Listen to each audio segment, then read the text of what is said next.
Good morning, everyone. How is everyone doing today? I hope everyone's had a great week so far and looking forward to their weekend.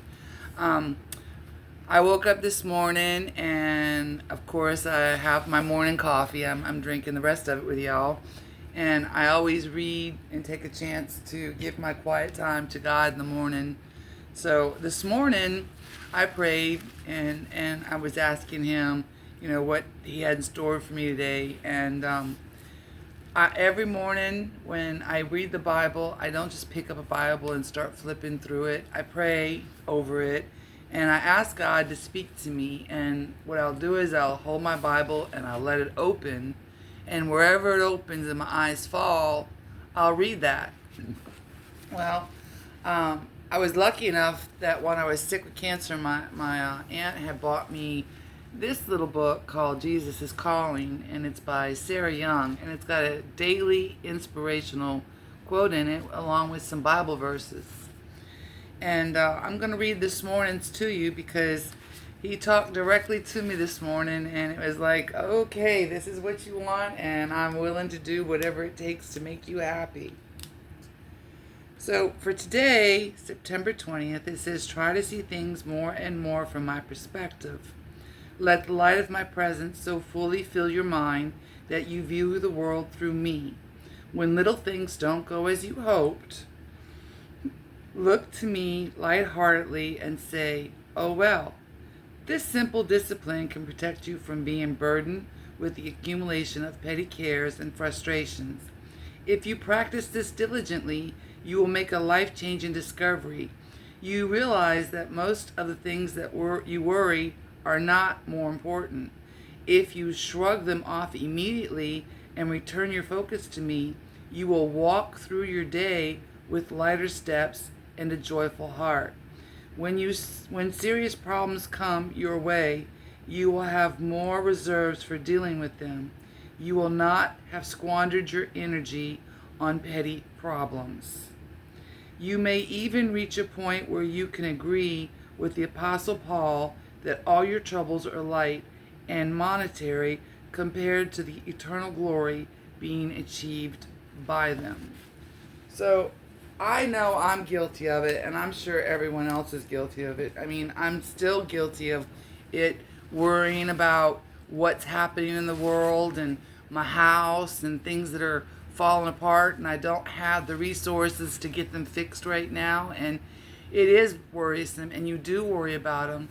But I've been worrying, and the blessings have come in. Things are going to get fixed. They're just not getting fixed fast enough for me. And worrying about them when something does occur, seems like it's bigger, and I blow up bigger. I have an example of that for this week. I mean, you reach out to someone that you have helped over and over again, and then you reach out for some help and they never ever have that time for you, but you had all that time for them, and it starts to wear you down that every time you ask them they've always got an excuse. And I'm still a human at the end of the day. I will never be perfect, so I'm still spoiled. And of course I reacted to it, and I reacted to it very negatively, and I realized how much it impacted me, that everything else, including just dropping a spoon or whatever the case may be, is frustrating, and you get mad and but if you learn to just say, oh well, and walk away, because there's nothing you're going to do to change the behavior. There's nothing you can do to make them do what you want them to do. So really and truly, what is the point of getting mad? Because if they don't care what you're feeling, why would they care how you feel after they've made you angry? So my view for today is I am really going to strive to not sweat the small stuff, which is why I will be posting more videos on my beliefs. I won't be pretending or trying to find something that's going to make the masses happy. I don't care if I make you happy. You can always scroll past my channel. You can leave your comments, and I hope that I will do the right thing and learn that what you have to say about me is not important. The only person I have on this earth to please is God Himself. I don't have anything to prove to anybody, and I'm not. But I do have my opinions on things, and I still stand firm on what I've said. So for those people's feelings that I hurt with what I said, I'm not sorry. It is the truth. There is no coloring it to make it nice for you, because there's nothing being colored nice for me. I am really at a point that I feel just like Pastor Greg Clark, I think his name is. I'm there too. I really am, because I just, for me, and it's sad that we still have this side of us. I know we're not supposed to pass judgment, and I'm not passing judgment like that. But as a Christian, you are not supposed to willingly participate in things and to vote Democratic at this point, when the only thing they seem so focused on saving is killing babies.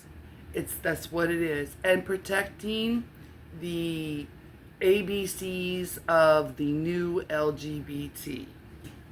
I have had no problem and no issues with the people that I grew up with, or the society that was around me when I was coming up and young and party in those years, because there was a respect. There was a level of respect. I'm pretty sure that I've had men in the bathroom with me and I wasn't aware of it. And that is the reason why, is because they made the effort to blend in. They didn't just come in and say, I'm a woman, and you have a full beard and no makeup on, you just have a dress on. No, you are invading my space on purpose. I watched that little girl show, I can't remember her name, the little boy that the parent, for me it was child abuse.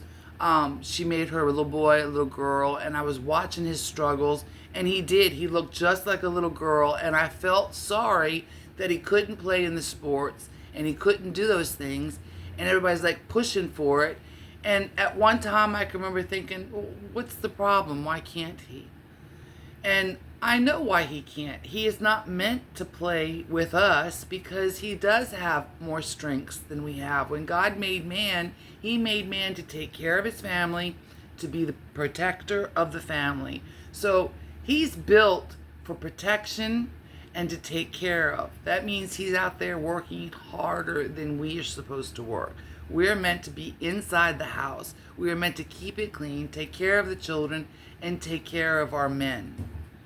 Okay, and for the women that have a problem with that, that's your problem. That's not my problem. Don't make it my problem, because I'm quite happy with the lifestyle that I had as far as being able to stay home, because I'm not people friendly. So it was very hard for me to have a job, because I don't put up with very much from people on the stupidity round. So yeah, I was just jumping from job to job. Today I would have been able to hold a job. I mean, because you can be mean to whoever you want today. So I'd have been the perfect employee for anybody, because I was a great worker. There's no question. Anybody that I worked for will tell you I'm a hard worker.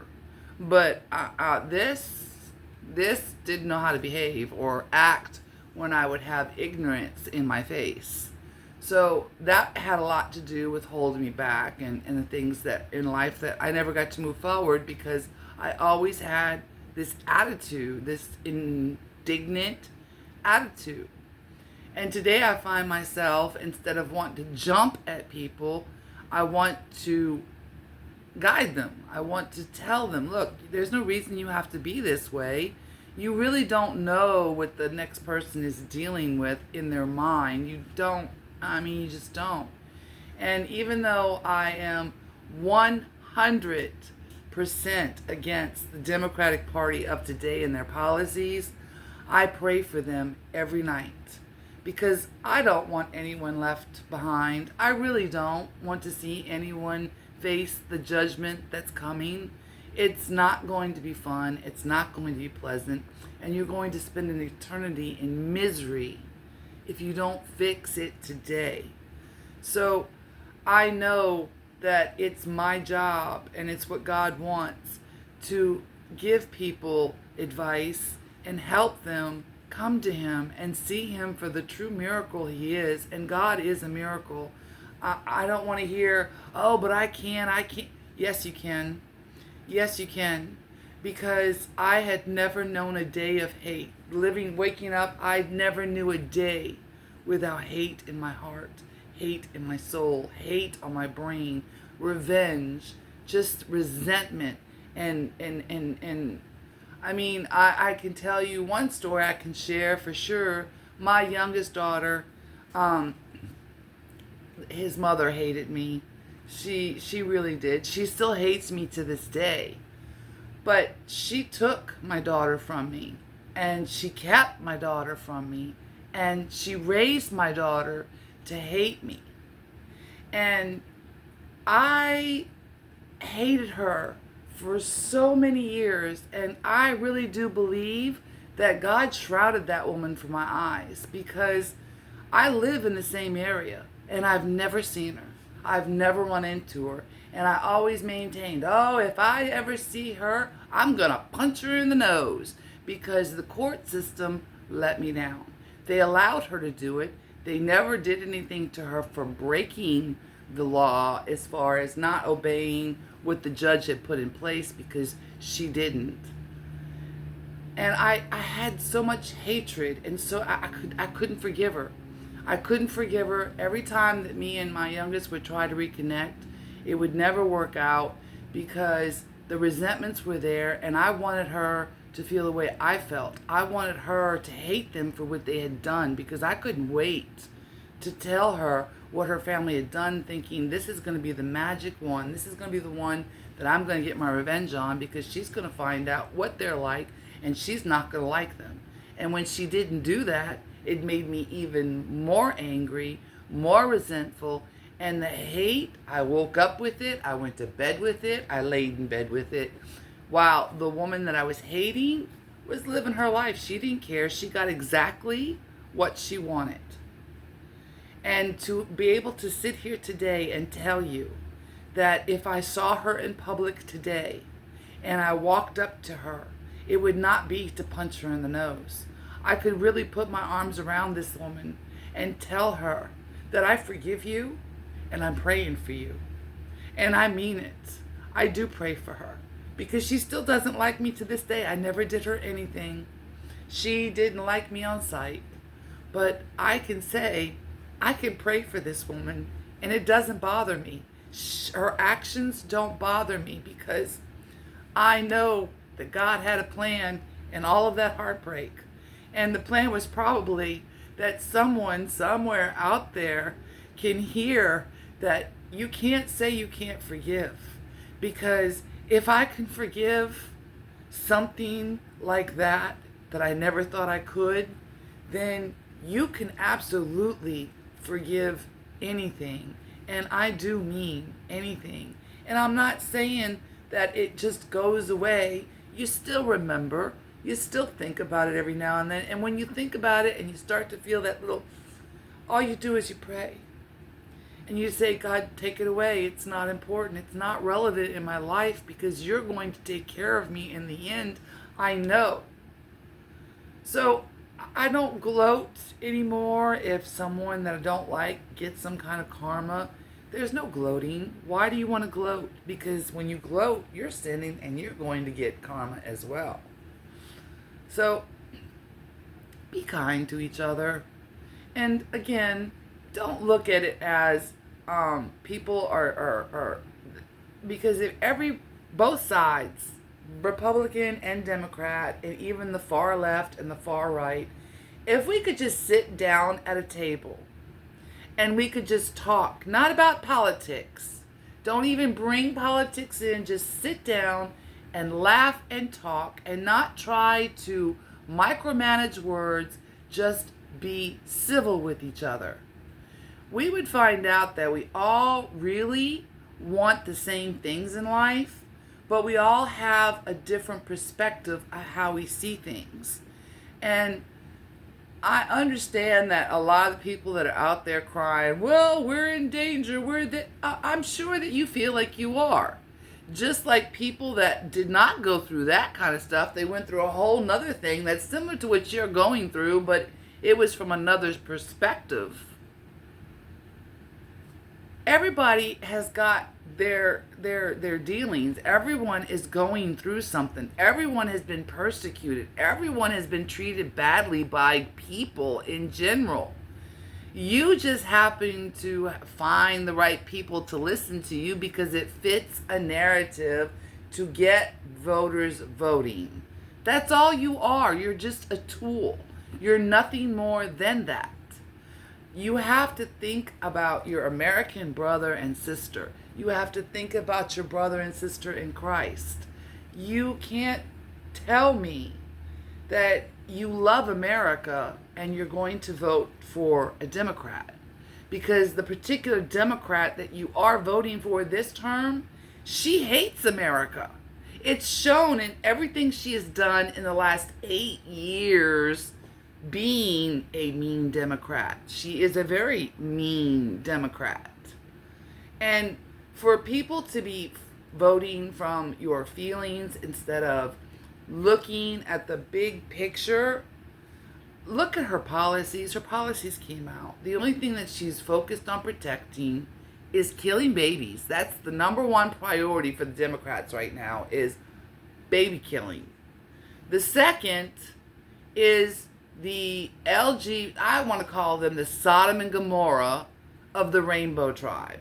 Not the OGs. I'm sorry, but, I never had a problem with them. Yeah, they did some, my ex-husband took me to the Decadence, I think it's called, the Decadence Parade in New Orleans, and I had not a good time. I did not have a good time. I know that it's their celebration, their pride, but I find it very distasteful even for adult entertainment. It's very distasteful. And I was wearing open sandals that day while we're walking around on Bourbon Street, and I was afraid that my feet were going to catch something. That's what was all going alongside the street.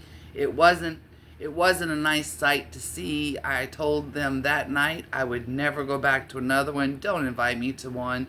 I have no problem with your choices in life, but when you want to go out of your way to shock and offend people, I find the behavior disgusting. So on that one, I never went to another Decadence. In fact, it'll never happen again.